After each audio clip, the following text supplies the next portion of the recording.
Hello students,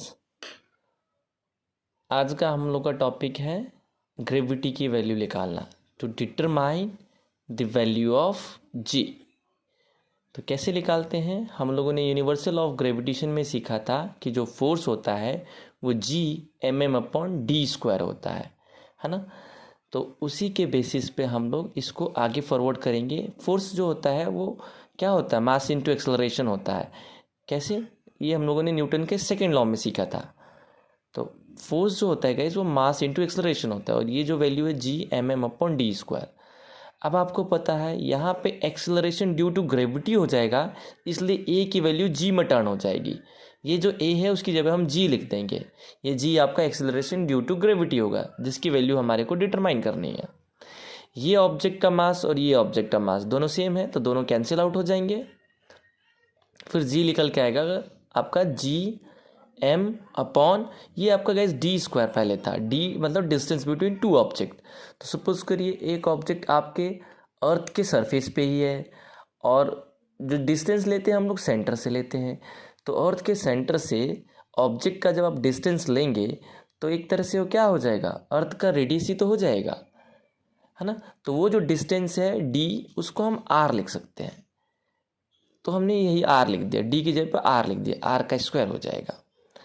अब देखिए, अगर डिफरेंट डिफरेंट ऑब्जेक्ट हैं आपके और उनका डिस्टेंस अलग अलग है, तो उनका जो डिस्टेंस सेंटर से सेंटर लिया जाता है, तो इसलिए उसके लिए डी आता है। लेकिन क्योंकि आपका ऑब्जेक्ट अर्थ सरफेस पे ही है, तो इसलिए वो डिस्टेंस जो है वो रेडियस ही बन जाएगा एक तरह से अर्थ का। वही हमने यहाँ पे आर स्क्वायर लिख दिया, मतलब डिस्टेंस जो है रेडियस बन गया। इनकी वैल्यू सब्स्टिट्यूट कर दी। जी की वैल्यू आपको पता ही है, फिक्स वैल्यू होती है, कांस्टेंट वैल्यू 6.67 इंटू 10⁻⁻11। और मास, अर्थ का जो मास है वो 6 इंटू 10⁻24 होता है। और रेडियस जो है अर्थ का वो आपका 6.4 इंटू 10⁻6 होता है।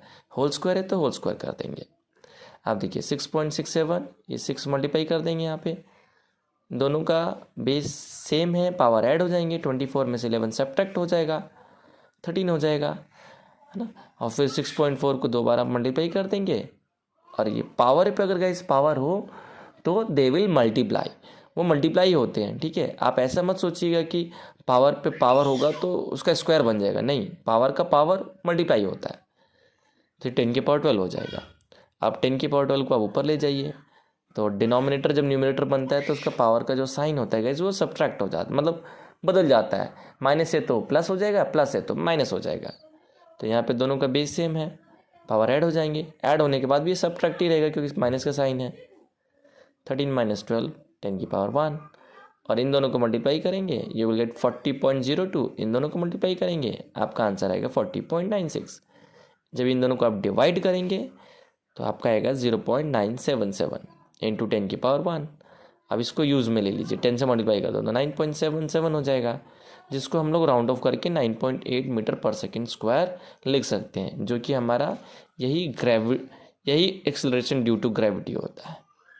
ठीक है गाइस, आई होप आप लोग को ये समझ में आया होगा। Thank you.